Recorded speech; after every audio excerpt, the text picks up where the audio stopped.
L-sponsors tiegħi tal-programm il-Verita huma Iżdadora ta' Beauty ta' taslima għal ċari bi prodotti ta' Framezi, Lourdes Opticians ta' San Ġwan għan-Nuċċali, Irena Izaeva ġewwa l-Awra għad-Dwifer u Model Elegance ta' Buġibba u ħal-Qormi għall-ilbisi. Nirringrazzjahom minn qalbi.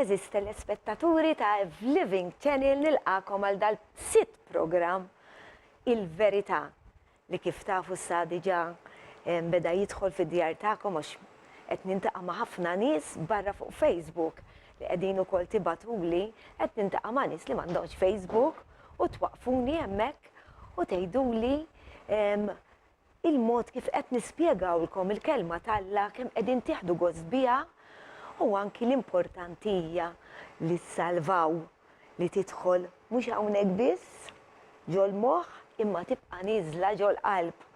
U qed nara ħafna nies ukoll li qegħdin jagħtu ħajjithom lill-Mulej u dak huwa l-pjaċir tiegħi, dak li rrid inwassal jiena.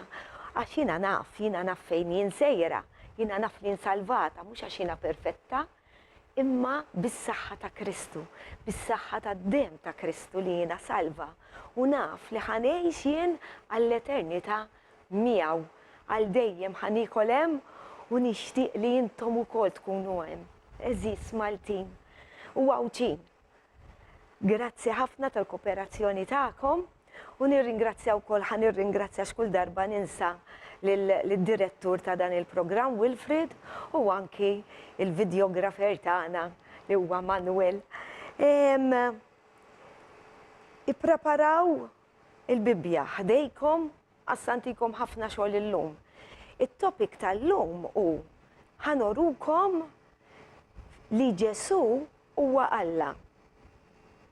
Imma dan għal wara dan il-feature, ħanorikom feature ta' tfal li qegħdin ifaħħru lill-Mulej fl-innoċenza tagħhom meta il-ġenituri juruhom it-tajjeb mhux għax ikunu brainwash li tfal u mbagħad la jikbru jibdew jażlu huma triq. Imma aħna rridu nuruhom il-verità. Dawn it-tfal kemm isiru jħobbu lil Ġesu u għalhekk Ġesu tant iħobbhom u għalinna li rridu nkunu bħalhom biex niksbu u nidħlu fis-saltna ta' missieru għax bħalhom irridu nkunu innoċenti, sa jien kif sa nkun innoċenti għalhekk għandi bżonn il-Kristu għax minn Kristu ma nagħmel xejn u li sa jnaddafni lejn il-missier ħandur jien biex jiena nitolbu maħfra tal-emilt tiegħi f'isem Ġesu u li sa jaħfilli u jġibni bħal tfal innoċenti bajda taħt għax dak ma jafux bħażen meta jkunu żgħar ma jafux, ma jagħmlux dnubiet u mbagħad imma meta jsiru jafu mit-tajjeb għal ħażin iva. Mela dan il-feature qabel ma ngħaddu dan il-feature ħanaqralkom dan is-salm qasir huwa l-aħħar wieħed mis-salmi. Salm 150 u da li rrid nagħmel jien sakemm niltaqa' miegħu għax hemmhekk żgur ħanibqa' nfaħħru mbagħad. Faħru l-Alla fit-tempju mqaddes tiegħu. Faħruh fil-firxa ta' smewit qawwija tiegħu. Faħruh għall-emejjer kbar tiegħu. Faħruh għall-kobor tiegħu bla tarf laqas nistgħu nimmaġinaw kemm huwa kbir il-Mulej. Mela nkompli. Faħruh bid-daqq ta' tromba. Faħruh bl-arpa u ċedra. faħruh bit-tambur u bis-sfin, faħruh bid-daq tal-kordi u s-sfafar, faħruh bid-daq qawwi taċ-ċimbali, faħruh bid-damdim taċ-ċimbali. Kull ma jieħu nifs ħajfaħħar il-Mulej. Halleluja! Dali kun irid il-Mulej. Iktar ma nagħmlulu storbju, iktar aħjar. Għax ikun inċens ifuħ bħal ta' dawn it-tfal li sa naraw issa.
Amen. In Jesus' name.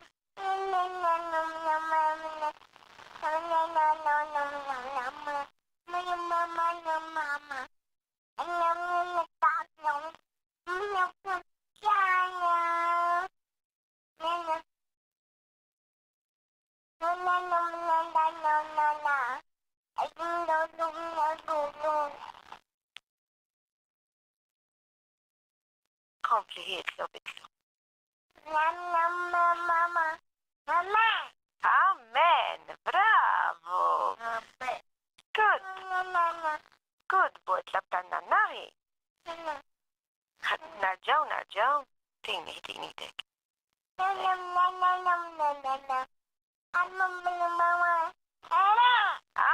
Amen. Good boy.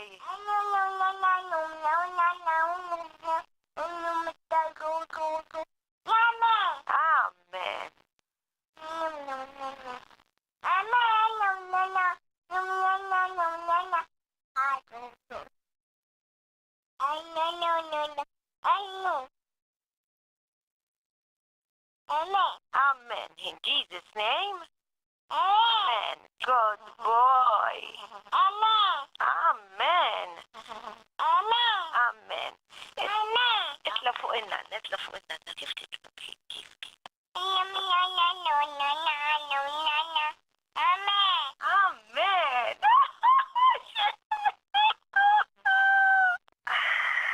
God bless you.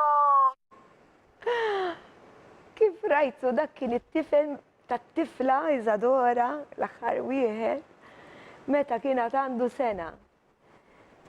Xi ġmiel hekk irridu nitolbu aħna u nfaħħru lill-Mulej minn qalbna u mhux paganiżmu, mhux xi ħaġa li iddettawna xi ħadd ieħor. Għax il-kelma tagħha tgħid li l-Ispirtu s-Santu huwa li għanqalna x'għandna ngħidu u li qegħdilna l-kliem. Ġifieri kollox mill-Ispirtu s-Santu, l-appuntament jiġi mill-missier. Ara xi ġmiel, mhux aħna ta' meta marru quddiem il-Mulej. L-appuntament minn hemm l-ewwel ma jsir. Vera aħna nkunu rridu nitolbuh xi ħaġa ma hu jrid din ir-relazzjoni tagħna miegħu il-Mulej. Xi ġmiel, grazzi Mulej. U jiena vera nirringrazzjah għax u għandi għalfejn nirringrazzjah ta' din il-barka u ta' din ir-relazzjoni li għandi miegħu. Għax inkredibbli ħajti xi ġmiel. Anki fej jinqalgħu il-maltempati xorta ġmiel għax l-affarijiet kif jitbidlu meta jkollok it-tama fil-Mulej inkredibbli. U l-paċi waqt li nħoss waqt li nkun għaddejja b'dawk il-maltempati. Inkredibbli il-ġmiel. Għax inħoss li Alla jkun miegħi. U hekk nixtieq, għalhekk qed nagħmel daw il-programmi. Ħalli ssiru ta' fuq permezz tal-kelma tiegħu, tal-verità. Mela, illum waqt il-programm ħarġa stidint lil Pete li jekk intom kontu taraw il-programm tal-iskeda tal-rebbija, allura kontu rajtu ħjat it-testimonjanza. Jekk ġifieri ma rajtuħx, dan il-programm qiegħed fuq YouTube ukoll. Araw it-testimonjanza tiegħu, araw it-testimonjanzi ta' aktar ukoll tal-mistiedna li ġibt jiena waqt dan il-programm. Għax jgħinukom, għax tindunaw li minn dak li ngħaddu mhux aħna biss inkunu għaddejjin minn dan kollu, intom flimkien magħna, allura taraw x'għamel magħna l-Mulej u hekk jekk intom taċċettaw bħala Situ Salvatur tagħkom, hekk ukoll jagħmel magħkom. Welcome back, dear brother.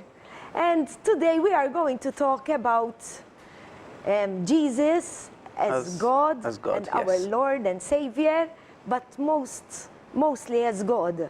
Dan il-programm ġi f'moħħi għax milux intqajt ma' xi ħadd li qal li kien born again, qedlu kif jista' jkun kont born again u ma dikx. U mbagħad qal li le, qal li jiena ma tammitx ta' qal li kont żgħir immur ħuti u mamma jiena le.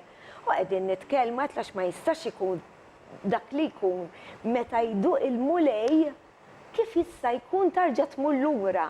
Forsi jista' jkun bħal prodigal son, bħal li ben il-ħali, imma induna li mingħajr il-Mulej maħna xejn. U jkun lest Alla l-missier li jarġa' jilqana. Imma rridu narfu minn sakemm inkunu hawnhekk fid-dinja ta' x'imbagħad jista' jkun too late. U qegħdin nitkellmu u da qal ifaħħru tal-Mulej, ma nafx kif ġie d-diskors, u għalli kif Ġesu Alla. Qedlu x'jiġifieri kont tmur is-Sunday school inti u ma tafx li Ġesu Alla. U tani ispirani biex nagħmlilkom dan il-programm biex intukom eżempji, mhux eżempji, prova ċara li Ġesu huwa Alla. Sorry for my introduction, but I have to, because I'm telling them that I met a guy that he said that he was born again, and I asked him, how come you were born again and now you're not? Because when you feel the touch of our God in our lives, I don't believe that there's a turning back. No. Like the prodigal son, perhaps, but he turned back. Because without him, we are nothing. And we were talking to each other, and he said to me, he was astonished, surprised, when I told him that Jesus is God. And this is where it came to my mind to do this program, to show them, according to the Word of God, that Jesus is good. And we are going to start. Okay, yes. And if you want to do an introduction or in your hands, then I will translate to them. When we come to the Bible, there are a lot of things it contains which can be interpreted differently. Okay. For example, some of the cultural things of the day when the writers like Paul and Peter and even Jesus, there were some things like the washing of the feet, where Jesus washed the feet of his disciples. Perhaps culturally we don't do that today, but we might offer a drink or some refreshments for our visitors. So there's some things that are open to interpretation, but then there are some things that are fundamental and we must believe them. And to begin with, I just want to go to a scripture in 2 Timothy chapter 3. Mela. It-tini itra lil Timotju, kapitlu 3. Verse 16. Verse 16. And this, I believe, is a fundamental scripture for every believer. Because whenever we approach the Bible, we must accept what this scripture says. And verse 16 says this: all scripture is given by inspiration of God and is profitable for doctrine, for reproof, for correction, for instruction in righteousness. So that, verse 17 says, the man of God may be complete, thoroughly equipped for every good work. I'm going to read it in Maltese as well. Mela, kien qiegħed jgħid ukoll fil-bidu tal-introduzzjoni tiegħu li hemm ħafna mill-kelma talla hemm ċerti kulturi wkoll affarijiet li m'għandniex għalfejn noħduhom daqshekk bħal meta mhux għax m'għandniex għalfejn noħduhom bis-serjetà għax ikunu jiswew bħal meta Ġesu ħasel saqajn l-apostli. Nistgħu nagħmluha per każu il-min nistiednu intuhom xi xorbu hekk u nilqawhom biex nurruhom aħna li qed inservuhom diki li aħna numiljaw ruħna u nkunu fidili lejhom. Ġifieri nkunu nħobbuhom nurruhom din l-imħabba lejhom kif iridna fil-fatt il-Mulej. Imma m'hemm bżonn naħslulhom saqajhom, imma hemm versi li huma fundamentali li rridu noħduhom iva litteralment u fil-fatt ħanaqralkom u rab l-Ingliż minn vers 16 ta' tieni ittra Timotju kapitlu 3. L-iskrittura ġifieri l-Bibja kollha hija mnebħa minn Alla. Mela meta joqogħdu jgħiduli jew jgħidulkom mhux il-bnedmin kitbuha dik qed tisimgħuha din imnebħa minn Alla. U tiswa biex wieħed jgħallem kif qegħdin nagħmlu aħna qegħdin nagħlmukom iċċanfar, iweddeb u jirawwem fis-sewwa biex hekk il-bniedem tal-Alla jkun perfett, imħejji għal kull ħidma tajba. Żewġ versi li huma verament importanti ħafna ħafna. Okay, brother, we continue because we have a lot to say. Yes, and this, I don't know how it's translated in the Maltese, but this word where it says inspiration of God means that God spoke it, God breathed it. And we have to accept that. So when we go to look at this subject of Jesus is God, we're just going to turn to a couple of verses in the Old Testament in the book of Isaiah. Okay, yes. And we're going to go to chapter 43. The book of Isaiah, I find it a small Bible. Because there is everything in one book. Kif kon qed ngħid il-ktieb ta' Isaiah naraħ jiena jisu il-Bibja kollha miġbura għax inkredibbli l-Bibja. Mela, so Isaiah 43. 43. Okay. And we go verse 10. Okay. And here the scripture says this. And remember, we're accepting that God spoke these words. He says, "You are my witnesses, says the Lord, and my servant whom I have chosen, that you may know and believe me and understand that I am he. Before me there was no God formed, nor shall there be after me." Okay, I'm going to read it in Maltese. Mela, Iżajija, kapitlu 43, min vers 10. U dan il-klim ukoll, this is in the New Testament as well. This verse. So, min vers 10. Intom ix-xhieda tiegħi, oraklu tal-Mulej, u l-qaddej tiegħi li jiena ħtart, li huwa Ġesu, jirreferi għal Ġesu, biex tarfuni u temnuni u tifmu li jiena u. This word I am is very important in the Bible, għax anka Ġesu jgħidha hemmhekk bat sanorukom insomma ma rridx naħrab minn waħda l-oħra. This is so clear. In fact, Jesus said it also in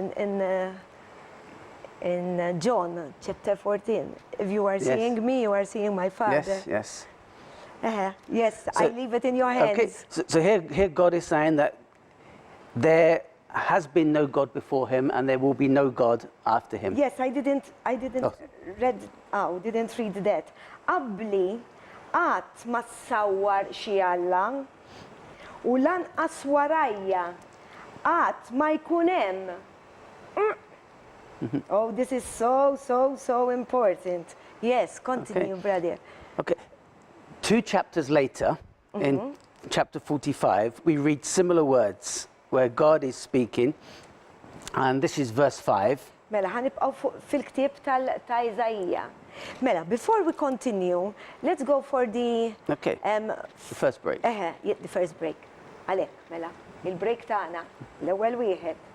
Narawkom dat. Il-verità tibqa' dejjem.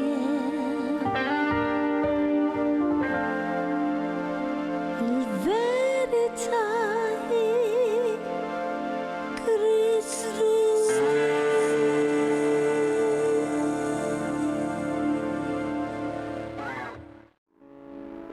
L-sponsors tiegħi tal-programm il-Verita huma Iż-żadora ta' Beauty ta' taslima għal ċari bi prodotti ta' Framezi.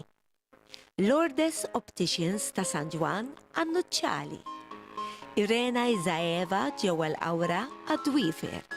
U Model Elegance ta' Buġibba u ħal-qormi għall-ilbisi. Nirringrazzjahom minn qalbi.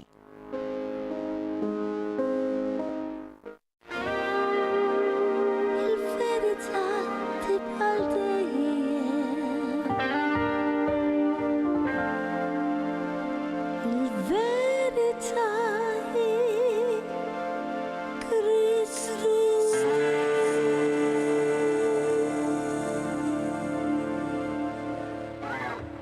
Nilqawkom għat-tieni parti, mela. Tinsewx importanti li jkollkom il-Bibbja ħdejkom ħalli tiċċekkjaw intom ukoll u taraw li dak li qegħdin ngħidulkom hija l-verità. Hija l-istess Bibbja għandna jiena u inti. Importanti, iftħuha dik il-Bibbja tħalluwix fuq l-iskaffa. Mela, konna qegħdin we were talking about God, how he is revealing himself Yes. to us. Mela, ħammorru issa minn Iżajija kapitlu 45, verse 5. 5. You can read it and I will read it in Maltese. Okay, these are similar words to what we read just a while Before. ago. It says, "I am the Lord, and there is no other. There is no God besides me. I will gird you, though you have not known me." Okay, mela. Jien il-Mulej. Memx ieħor ħliefi mela wieħed hemm. Memx Alla ieħor ajri. Jien ħażimtek Qatt li lanqas tafni. Temmek, m'hemmx Alla ieħor għajri, mela wieħed hemm. Mela, we continue, brother? Now, I've started with looking at God as being the only God, because we have a doctrine in the scriptures, although it's not mentioned by name, it's clearly outlined, the doctrine of the Trinity, where we believe that God is one God who's revealed himself in three persons. The Father, the Son, Jesus, and the Holy Spirit. Now, a lot of people have difficulty understanding how can God be one and yet be three. But it shouldn't be surprising to us, because we have a scripture in Genesis, in Genesis chapter 2. And this is at the end of the chapter where Adam and his wife are joined together. And Adam makes a statement in verse 24. Mela. Let's go to 23. Okay. Genesis 2:23. 23. And it says, and Adam said, this is now bone of my bones and flesh of my flesh. She shall be called woman because she was taken out of man. Therefore, a man shall leave his father and mother and be joined to his wife, and they shall become one flesh. So here, the scripture is talking about two distinct people coming together, and the Bible declares that they are one. One. Eżatti, qed tagħti eżempju hawnhekk inti, mela, meta Alla jagħmilna ir-raġel u l-mara jiżżewġu jagħmilna ħaġa waħda, ma tnejn inkunu. Ġifieri m'għandniex għalfejn naħduha bi kbira u fil-fatt dan huwa eżempju għax huma jsiru ġisem wieħed. Kif jista' jkun jekk huma żewġ individwali? Amen? And the woman, they are two persons, but they become one. They become one. And when in Christ, meta jiżżewġu, jiġifieri dan huwa eżempju, even in Genesis, there is also when he created man, there is written, let us make. Yes. In the plural. Yes. It is written. There. Allura Alla qiegħed fil-plural. Għax kien qiegħed ukoll jispjega qabel, tintendi bil-lingwa tiegħu, xi kultant tiġina din għalina misteru għalkemm jien nara ċara daqs il-kristall għax meta il-Mulej jiġi ġo fik tibda tara affarijiet jinfetħulek għajnejk. Kif jista' jkun Alla jekk huwa wieħed qiegħed tliet persuni? Imma hawn ħafna affarijiet, hawn ħafna mill-kelma tal-Alla li jurina li dan huwa kollox. U semmejtlu wkoll meta Alla ikkrea lill-bniedem, Alla qal ħanamlu, ma qalx ħanamel. U hemm hija eżempju ċar li Alla huwa fil-plural. Okay. Yes, and let's just pick on that, because most people, when they read the Bible, they read the word, if they're reading it in English or in Maltese, they'll see the word God, or in the Bible it would have Allah. And that's a generic name that we give to God. Now, in the scriptures, God is known by several names, and the most common one of those is the Hebrew word Elohim, which is a plural name. It's not a singular name. So as you were saying, in Genesis it says, God said, let us make man in our image. So it's the plural. And we actually see it on the first page of the Bible. God the Father, God the Son, God the Holy Spirit, all working in unison in creation. It says in the beginning, God, Elohim, created the heavens and the earth. Then it talks about the Spirit of God moving on the face of the waters. And then the Word of God, as God speaks, let there be. So the three working in unison as one God in three. Three persons in one God. Yes. U fil-fatt fil-Hebru, ġifieri fit-Testament il-Qadim, hemm din il-kelma għax iridu wkoll meta sar it-translation, meta ġie introdqaw tradott il-kelma tal-Alla, il-Bibbja, fl-oriġinali rridu niftakru wkoll li il-kelma tal-Alla bl-Aramajk kelma tkun qed tfisser ħafna. Allura mhix xi kultant ċerti affarijiet ma nkunux eżatt bekk. Jiena meta jiena sirt born again bdejt immur anke fl-oriġinali. Alla volja ma nafx l-Aramajk, imma mbagħad intendi illum fuq YouTube, fuq l-internet, issib kollox. Ġifieri jekk inti tmur fid-dictionary tagħmel dik il-kelma u tara xi tfisser, tara kemm ikun hemm kliem u xi tfisser. Allura huwa importanti li nkunu nafu u fil-fatt kien qiegħed jgħid ukoll fil-Bibbja wkoll hemm ħafna titli għal Alla u waħda minnhom hija Elohim. Elohim hija Alla fil-plural. Ġifieri turi li Alla mhuwiex wieħed imma Alla wieħed ifhmuni ġifieri 3 persuni f'Alla wieħed. Aħna l-Maltin nemnuha din ili nafhom du kont żgħira jiena ma qatt ma kont nifhimha daqshekk. U hekk ħanuriwulkom ukoll, ħanispjegawilkom din kif inhi qiegħda hawnhekk fil-kelma tal-Alla. Okay.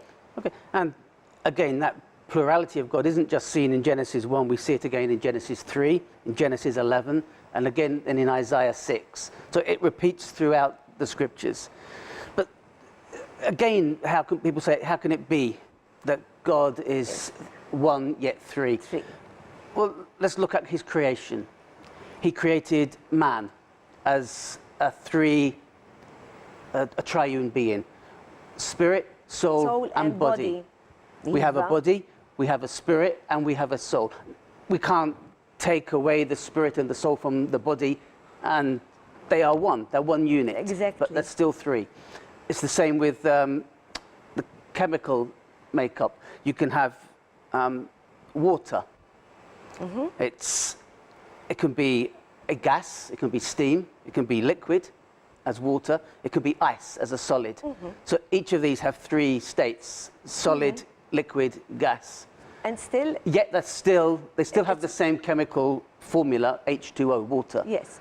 So we see it in science, we see it in our bodies, so this 3. And we can see it in an egg as well. You see it in the egg as well. Yes, yes.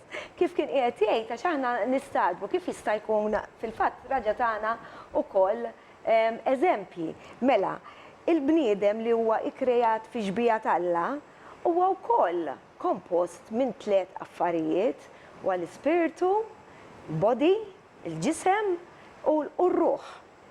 Li l-annimali daw l-affarijiet mhumiex hemm. Ħlief il-body, l-Ispirtu u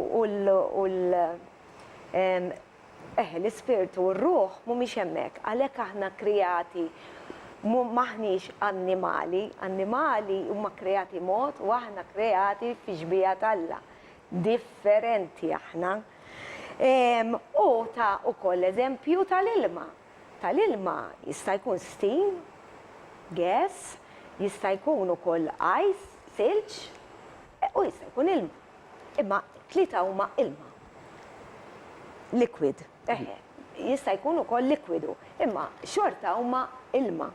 U mbagħad jiena l-eżempju wkoll tajt l-eżempju tal-bajda għandha l-qoxra ta' barra, l-abjad u l-isfar. U 3 qegħdin ħaġa waħda. Yes, all right. Okay, and now let's look at Jesus. Let's focus our thoughts, because that's what we're looking at. Jesus as God, God the Son. Now, in the scriptures, there are at least 16 names of God that are given to Jesus. These are what we call divine names. And now we don't have time to look at them all, but let's look at the one where Jesus referred to himself as the Son of God, because that's an important one. Yes. And we have now this name, Son of God, was given to Jesus at least 40 times in the Gospels. Li huwa li bentalla fil-Bibbja hija msemmija 40 darba. Yes. Okay, so let's go to John chapter 5. Okay. Mela Ġwanni kapitlu 5. And we're going to start at verse 16. 16, 15, 16, So John 5, verse 16. It says, now this is, it says, this reason the Jews persecuted Jesus and sought to kill him, because he had done these things on the Sabbath. It's talking about a miracle that took place on the Sabbath day. A man was healed who had a withered arm. I think it was, or was it no, it was the paralytic. All right. The paralytic that came, that was at the pool of Bethesda. And because it was the Sabbath day, the Jews sought to kill Jesus because he, in effect, had broken the Jewish law of the Sabbath. But Jesus replied to them in verse 17, he says this. He says, my Father has been working until now, and I have been working. So he refers to Jesus as his Father. Obviously, if he's the Father, then he must be the Son. And verse 18 says, the Jews sought all the more to kill him because he not only broke the Sabbath, but also said that God was his Father, making himself equal with God. ħanaqraħilkom di. Fil-fatt tal-hekk huma għax jgħidu li ħafna nies u anke Musulmani m'hemmx miktub li huwa Alla u missumawx ħantukom ħafna. Fil-fatt waħda mill-affarijiet li huma illum tridu joqtluh huwa għax għamel lilu nnifsu Alla. Mela ħanaqralkom minn vers 17, Ġwanni kapitlu 5. Imma Ġesu qalilhom missieri għadu jaħdem sa issa. Mela naħdem jien ukoll. U minħabba fek il-Lut, għax dan sintendi, kien għadu kif għamel miraklu s-sibt. U għalihom qiegħed jaħdem. Għala inti m'għandikx tagħmel xi ħaġa tajba. Kull jum tista' tagħmel, anzi hemm miktub ukoll. Jekk inti tħoss li għandek tagħmel xi ħaġa tajba u ma tagħmilhiex, tfisser huwa dnub. Ġifieri, u l-Mulej, rid ifejja, rid jagħmel xi ħaġa tajba. Mela, naħdem jien ukoll, qal Ġesu, u minħabba fekk il-Lut wis iżjed minn qabel bdew ifittxuh li joqtluh, bdew ifittxu li joqtluh. Mhux biss għax kien kiser is-sibt, imma wkoll għax lil Alla kien jgħidlu missieru u jqis ruħu daqs Alla. Yes. Yeah. And Jesus didn't deny that he was the Son of God. Qatt ma ċaħat, Ġesu qatt ma ċaħat li huwa li bent Alla. You'll see some of the other prophets or some of the people like John the Baptist, they say, when they ask him, are you the Christ? He says, no, I'm not the Christ. I'm not the Messiah. But Jesus didn't never deny. In fact, in Luke's Gospel 22, when they questioned him in verse 70, it says they asked him the question, are you then the Son of God? And Jesus' reply to them was, you rightly say that I am. I want to find it. Yes, Luke 22. So it's Luke 22. 70. Yes, I want to say that because it's very, very important. Mela 22. 21. And it's at the end of the chapter, verse 70. 22. So it's 21, 22, and verse? 70, right at the end. 17, I'm getting 70, excited. 70. 70, okay, 70. Okay, 63. Oh, here it is. U il-koll għalulu, inti mela li bent Alla, u Ġesu għalilhom, intom stess edin tgħiduh għalilhom, iva jien. Importanti ħafna dik. Ma nafx kif mhijiex immarkata, ħanamilha hekk ħalli mbagħad nimmarkax jiena kull kulur il-bibja tiegħi. Mela. So there he says, yeah, you rightly say that, and again here we have those words, I am. Mela din hija waħda minnhom li qed turi eżempju ċar li qiegħed jgħid huwa stess li Iva huwa li ben Alla. And it immediately goes on and says, what further testimony do we need now, for we've heard it for ourselves from his own mouth. So here Jesus declares himself that he is the Son of God. He is, I am. Now, I am tfisser li huwa Alla. and of course we know that's an important name in the Old Testament. It means that I am God. Yes. That's what it means. Because Moses, when he was going into Egypt, he asked God, he says, well, tell me your name, tell me who sent me. And God says, tell them that I am who I am. Tell them I am has sent you. So those two words, just little words, I am, the Jews immediately recognized exactly what Jesus was saying, that he is God. And again, we have it in John's Gospel, chapter 8.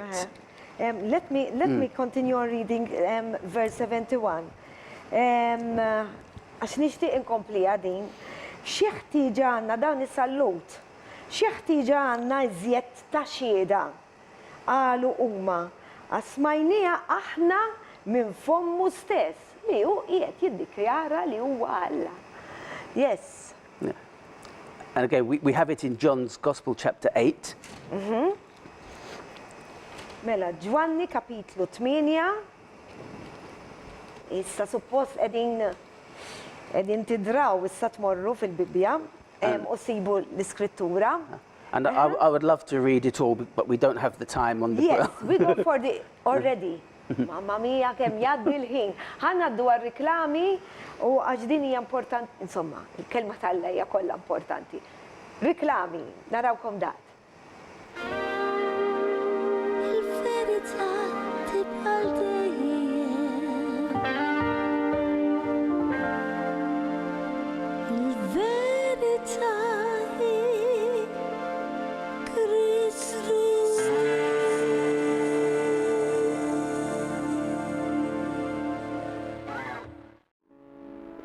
L-sponsors tiegħi tal-programm il-Verita huma iż-żadora ta' bibjuti ta' taslima għal ċari bi prodotti ta' Framezi, Lourdes Opticians ta' San Ġwan għan-Nuċċali, Irena Iżaeva ġewwa l-Awra għad-Dwifer u Model Elegance ta' Buġibba u ħal-qormi għall-ilbisi.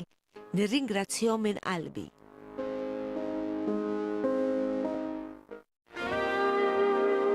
Il-verità tibqal dejjem.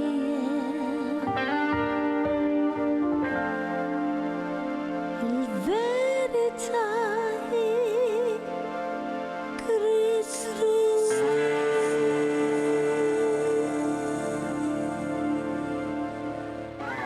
Nilqawkom għat-tielet parti ta' dan il-programm il-Verità u nirringrazzjakom minn qalbi tal-li qed inkunu hemm ġewwa djarkom aħna. U aħna ma narawkomx għax kull darba ngħidilkom daq tarawna jew narawkom daqt. Intom propja taraw lilna. Imma inkun nieħu pjaċir meta twaqfuni wkoll fejn tarawni u tistaqsuni, komplu staqsu, komplu għax jiena hekk tallimt, hekk inftaħt. Għalhekk jiena ma bqajtx nieħu l-ħalib biss, imma bdejt nieħu l-ikel u l-ikel kif diġà spjegajnikom fil-programm. Żewġ programmi ta' qabel l-ikel huwa il-kelma. Iktar ma nieħdu minna mill-kelma tal-Alla, aktar ma nieklu minna dik, aktar ninfetħu u aktar ikonna din ir-relazzjoni inkredibbli ma nistax nispjega. Tridu taddu intom minn din l-esperjenza biex tifmuni minn xiex qiegħda ngħid. Mela, konna qegħdin nispjegalkom fejn prova ċara li Ġesu huwa Alla. Okay, we continue, brother. So in John 8, Mela, Ġwanni kapitlu 8. we read again where Jesus makes this statement that he is I am. In verse? He's having a conversation with the Jews at the end in verse 53. Okay. Yes, okay. And he's in discussion with the religious leaders and the Jews of the day. And they asked him, they said, well, are you greater than our father Abraham, who is dead, and the prophets are dead? He says, who do you make yourself out to be? So they ask him this direct question. And Jesus' reply says, if I honor myself, my honor is nothing. It is my Father, here he is again, my Father, who honors me, whom you say that he is your God. So he's saying, my Father is your God. And he says, yet you have known him, yet you have not known him, but I know him. And if I say I do not know him, I shall be a liar like you. But I do know him and keep his word. And then they make something, they say, you're not yet 50 years old in verse 57. He says, have you seen Abraham? And then here come these words. These are the words. Jesus said to them, most assuredly I say to you, before Abraham was, I am. This is so powerful. Mela ħana ħilkom u aqra wantom ukoll, isimgħu naqra ta' mhux naqra anzi, isimgħu ħafna. Niftħuhom dawk il-wudnej. Mela minn vers 53, Ġwanni qegħdin naqraw Ġwanni kapitlu 8. Jaqgħu int akbar minn missierna Abraham li miet, Abram li miet, għax hekk kienu jqisuh bħala missier ukoll għax aħna mill-ġenerazzjoni tiegħu fil-fatt. Anki Ġwanni kapitlu 1, kull min jemmen fi Kristu jagħmel parti ta' dik il-familja, ninaqdu mal-mallum taħna, man nistijaw u nsiru parti minn nies ta' Alla. Mela, u l-profeti ukoll mietu, inti x'taħseb li int qegħdin jgħidulu daw. Wieġeb Ġesu, li kieku kelli nagħti glorja lili nnifsi, il-glorja tiegħi ma kienet tkun tiswa xejn. Imma dak li qiegħed jagħtini il-glorja huwa il-missier. Issa qiegħda wkoll fi Żajja, Alla ma jċedi l-ħadd il-glorja tiegħu lil ħadd. Imma Ġesu qed jgħid hawnhekk li għandu li taħ il-glorja. Dak li intom tgħidu li hu Alla tagħkom. U madankollu ma raftuħx. Ġifieri hawn għadhom ma rfux lill-Alla u Alla huwa Ġesu stess. Imma jiena nafu, qed ikompli Ġesu, u kieku kelli ngħid li ma nafux, kont inkun giddieb bħalkom. U mhux biss nafu, imma wkoll inħares il-kelma tiegħu. Missierkom Abram qabeż bil-ferħ għal ħsieb li kien se jara l-jum tiegħu u raħ u feraħ għax iltaqa' mal-Mulej. Qalulu l-Lut għadek anqas għalaqt il-50 u rajt lill-Abram. S'intender Ġesu minn dejjem hemm kien. Qalilhom Ġesu, tassew ngħidilkom, u dejjem ngħidilkom li meta jirrepeti Ġesu jkun qiegħed ifisser ħafna. Nerġa' ngħidilkom jien ukoll. Tassew ngħidilkom. Qabel ma kien Abram jiena raġa. Għalhekk il-Lut qabdu l-ġebel biex iwadbulu dak il-ħin riedu min jafx. Imma Ġesu neħbielhom u ħareġ mit-tempju. Innervjom ridu dak il-ħin li jippersekwitaw u joqtluh. There was so much anger in them. And they took up the stones. Jiena tfisser jiena Alla ta'? Exactly. And they knew what he was saying. This wasn't just angry because of the conversation. They were angry because they knew exactly what he meant when he said those words, that he is God. God, exactly. Now, I said earlier on in the program that there were 16 names, and we don't have the time to look at them. But let me just read those to you. There's the only begotten Son as well. That's attributed to Jesus.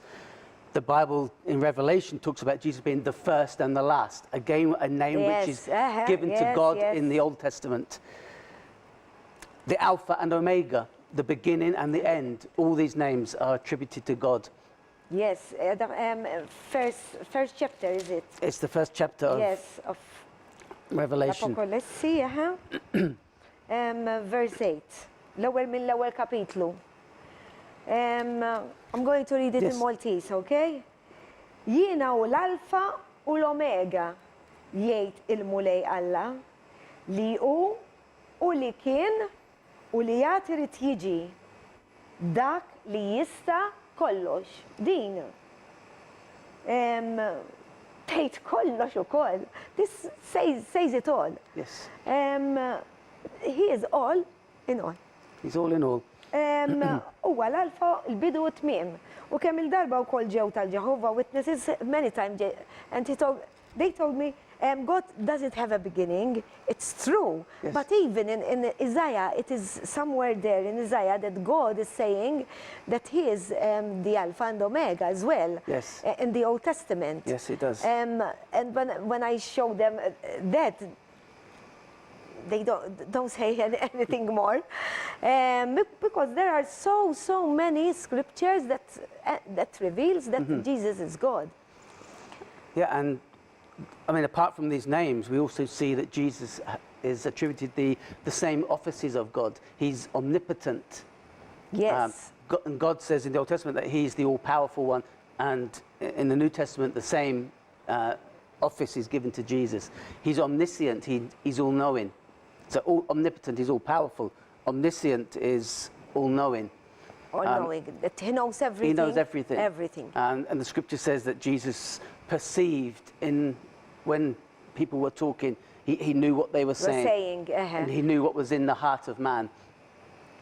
Then again, He's omnipresent. Now, that attribute, that office of God, we don't see it in the life of Jesus because He was just, as a man. He was as a man, He was in one place. So he couldn't have been everywhere at the same time. But we have today the promise of Jesus, and it was the promise of God to His people in, I think it's Deuteronomy. But Paul picks it up or the writer to the Hebrews picks it up and says, Jesus Himself has said, I will never leave you nor forsake you. Exactly. So we have all these connections in the scriptures. Jekk Ġesu mhuwiex Alla, kif jista' jkun magħna? Ħaġa ovvja u qal jinsejjer ħanibatilkom lill-Ispirtu S-Santu.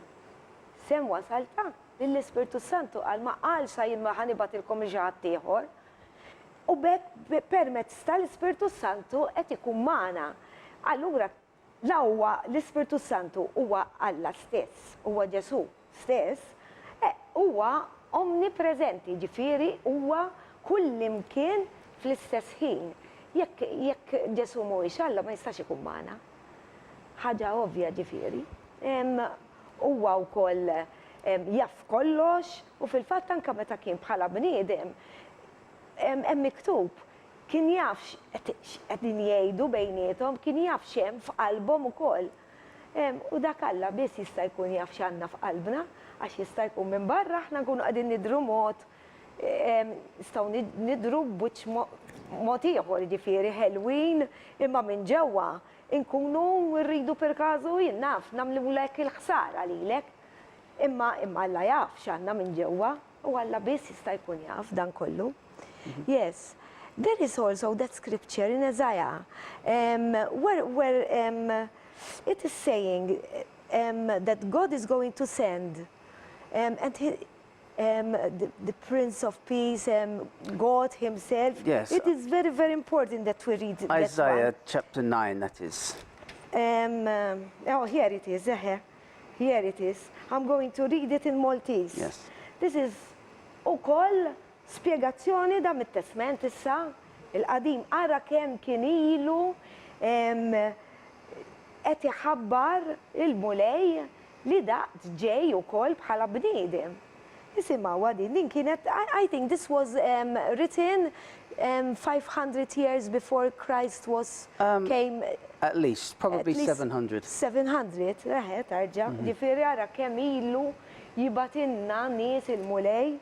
Mela, ħanaqraw minn Iżajja kapitlu 8 minn vers 6. I'm going to read from verse 6. Għax twildinna tifel, natalna iben, da qed jgħid il-futur, is-seta tkun fuq spallejh u jsemmuh kunsillier tal-għaġeb. Alla setan. Nista' niqafaw jien. Missier għal dejjem, ġifieri Ġesu huwa kollox qed tarawha, prinċep ta' slim, kbira tkun setatu u slim bla qies fuq it-tron ta' David u s-saltna tiegħu. U jwettaqa u jsaħħaħha bil-ħaq u bis-sewwa. Min issa u għal dejjem il-ħeġġa tal-Mulej tal-Eżerċiti tagħmel dan. Xi ġmiel, that says it also all. And we have also in Luke or Hebrews also, I think it's in chapter 10, I don't know exactly, that says also, let me see if it's in chapter 10. Yeah, because that verse in Isaiah, even in his name, it says, he's the mighty God. Exactly. He's the everlasting Father. Exactly. So again, it's nailing that Jesus is God there. Kif qegħdin taraw, għaw ħafna eżempji ċari li Ġesu huwa Alla. Inkella, inutli noqogħdu nitolbu lilu, għalkemm dejjem għandna nitolbu l-missier f'ismu x'hekk għallimna.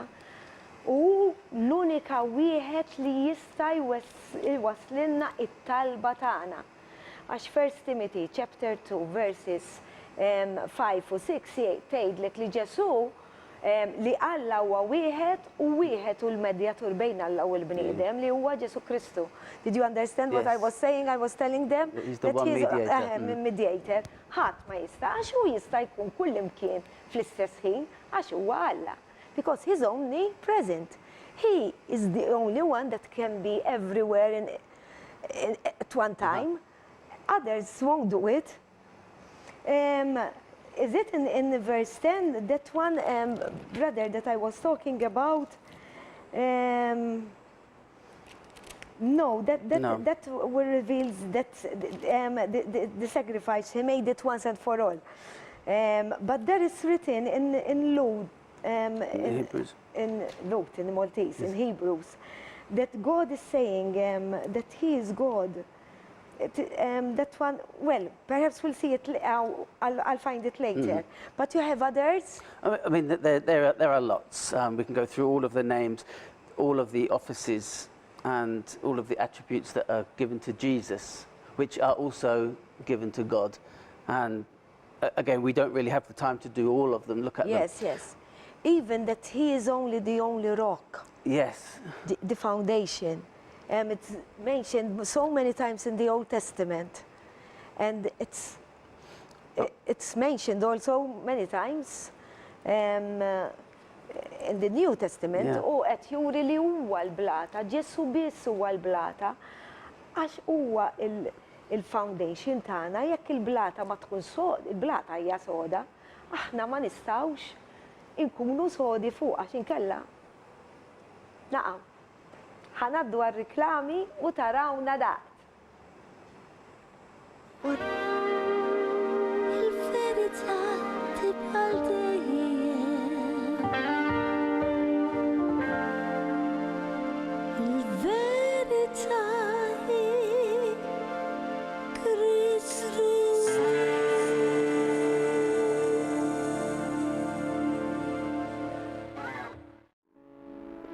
L-sponsors tiegħi tal-programm il-Verita huma iż-żadora ta' bibjuti ta' taslima għal ċari bi prodotti ta' Framezi, Lourdes Opticians ta' San Ġwan għan-Nuċċali, Irena Iżaeva ġewwa l-Awra għad-Dwifer u Model Elegance ta' Buġibba u ħal-Qormi għall-ilbisi. Nirringrazzjahom minn qalbi.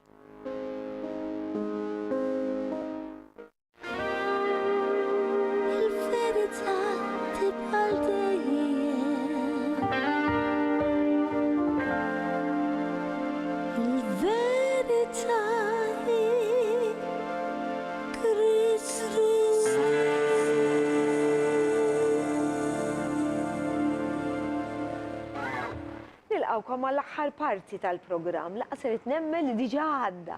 Tant hemm xi ngħidu, ma nispera li b'dawn il-provi mill-kelma talla urejnikom biżżejjed hemm iktar ta' biżżejjed li Ġesu huwa Alla, iva huwa Alla.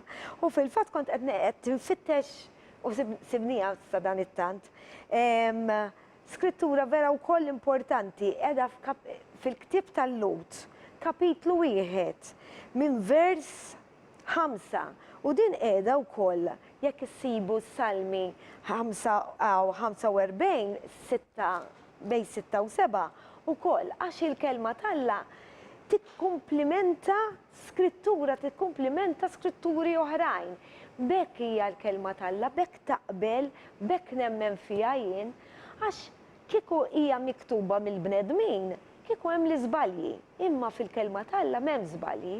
Jekk taraw xi ħaġa li hija stramba, morru fitxu fl-oriġinali. Allum hemm kollox, morru fuq l-internet u sibu dik il-parti. U sibu ħafna teachings, ġifieri ikun hemm min qed jgħid il-verità u jkun hemm ġifieri oqgħodu attenti. Għalhekk huwa importanti li tixxirku ma' knisja li tgħid il-verità li xandar dak li hawn miktub hawnhekk biss. La inqas u laqas iktar. Mela ħanaqralkom minn vers 5 kapitlu 1 tal-ktieb tal-Lut. Għax lil min mill-anġli qatt qal Alla, int ibni jiena llum ħtartek. Hawnhekk fil-kelma din il-Bibbja qiegħda nissiltek imma l-kelma propja hija ħtartek. Li hija bikotin san, jew jien inkun missieru u jkun ibni, mela mhux anġlu. Hawnhekk qiegħed jagħti prova li Ġesu mhuwiex anġlu, Jesus is not an angel. And din hija prova. Jien inkun missieru u jkun ibni. U mbagħad u jdaħħal il-ibnu l-kbir fid-dinja jgħid ukoll. Ħaj imuħ l-anġli kollha ta' Alla, issa il-qima biss għandha tkun lejn Alla biss. Għall-anġli tiegħu jgħid, l-anġli tiegħu jagħmilhom irjieħ. Lil-qaddejja tiegħu il-sna tan-nar. Imma għall-liben jgħid isimgħu ġejja. It-tron tiegħek o Alla għal dejjem ta' dejjem. Ix-xettru tal-ġustizzja u x-xettru ta' saltnatek. X'nista' ngħidilkom iktar minn hekk. Tajtkom ħafna tajnikom anzi. Jiena u ħija fil-Mulej li huwa l-elder tal-Knisja fejn jiena fejn attendi. You want to say something else because Yes, I just want to pick up on that what you just read there.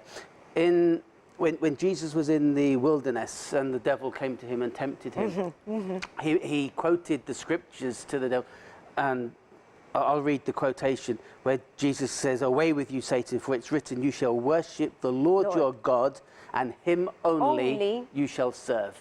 Now, we've just read there that the angels worship Jesus. We see in the New Testament, and this is important, just after Jesus was raised from the dead, Thomas, he refused to believe that Jesus was alive. And then when Jesus presented himself, he makes this exclamation, he says, John 20:28, he says, "My Lord and my God." Eva, and Jesus didn't rebuke him for it. He says, "You're blessed, Thomas, because you've believed." Yes, you had to see before you could, but how blessed are those who haven't seen but still believe. Imberkin huma dawk li qatt maraw u xorta jemmnu. U Tomas irid jara. Aw ħafna bħalu, jalla l-Mulej jiftħilhom għajnejhom ħalli jkunu jistgħu jaraw, għax dak li kellu jagħmel għamlu. Issa ġifieri għalina jekk nemnux jew le. U fil-fatt Tomas għallu my God dak il-ħin, ġifieri ma qallux jiena minix Alla. Ġifieri għaqla huwa stess Tomas lil Ġesu. Mbagħad meta emmen, meta ra lil it-toqob f'idejh, ġifieri jella ma tkunux bħal San Tomas, intom ukoll. U permezz ta' daw il-programmi jinfetħulkom għajnejkom. U taraw, tal-Alla, taraw ħalla volja huwa spirtu. Iva taraw u tħossuh, inkredibbli, taraw fin-nies, taraw f'dak li qiegħed jiġri, għax meta intom tiftħu il-kelma talla, il-Bibja, u tibdew tistudjaw. Għaw ħafna llum, għaw ħafna knejjes li huma born again, li xandru il-kelma, il-verità, u jalmuha wkoll. U bxejn jaħasra, bxejn, ma tħallsu xejn. Urru, u investu f'ruħkom. I'm telling them to invest in their soul. Because this is, the Bible studies, they don't have to pay to come for the Bible studies. Everything is free of charge. Għax Ġesu ħallas għalina biex niġu salvati, ma s-salvazzjoni għalina hija b'xejn. Xi tridu iktar minn hekk, ja ħasra, xxirku ma' x'imkien ma' xi ħadd li minn din biss u dejjem ħudu l-Bibja magħkom u ċċekkjaw għal vajja tkun fuq l-iskrin. Iċċekkjaw xorta. Għax bnedmin jiżbaljaw, imma Alla ma jiżbaljax. Telling them that God doesn't do any mistakes. He's perfect, but we do. Yes. We do. To go in a church where they teach only the truth from the Bible. U iktar ma tiklu minn din il-kelma, iktar sa tinfetħu għal-Mulej. Dali qed jiġri fid-dinja, ġiġi għorejtkom fl-ewwel 3 programmi. Inkredibbli l-kelma talla kemm hija kbira. Jiena għandi l-paċi u jalla li kol I'm telling them that I have this peace. Even I know what has to come because this is all revealed here in the Bible. Those disasters and everything I show them in the first 3 programs as well. But my mind is at rest. Because anki jekk xi ħadd joqtolni, jiena li ruħi, even if somebody kill me, I know where my soul is going. Because nobody can kill my soul. Do you want to say something else, brother? Because time is... Yeah, that's okay. You're done, okay. Fil-fatt, dan li konna edha ngħidilkom, il-ħolma tiegħi saret realtà u jalla li tiswa l-ġiet għalikom. Illum min issa nispiċċa kanzunetta, min issa nkantaħilkom jiena, imma għandi hemm kantant li huwa verament favorit tiegħi. Huwa Ludi, imma għandu ħafna kanzunetti bl-Ingliż. U meta nkantaw waqt il-worship mill-kanzunetti tiegħu ma nafx jiġri, il-mużika tiegħu u l-kliem issa l-oħrajn ukoll ikunu hekk. Imma dak il-ħin tant inkun fl-Ispirtu li anka kanzunetti tiegħu jien dak il-ħin nibda nkanta wkoll in tongues.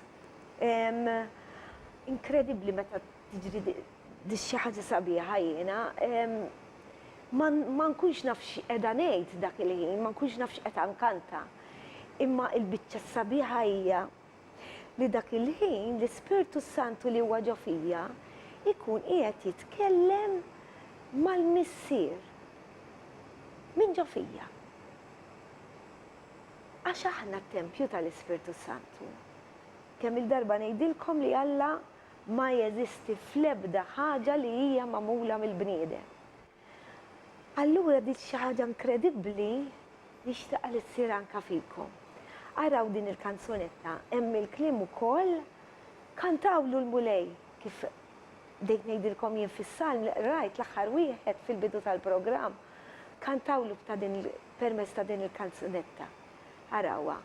U jalla narġgħu niltaqgħu għall-programm li jmiss, jekk Alla jrid. Enter the holy of holies. I enter through the blood of the Lamb. I enter to worship you only. I enter to honor I am. Lord, I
is holy, holy, Lord. For your name is holy, so holy, Lord.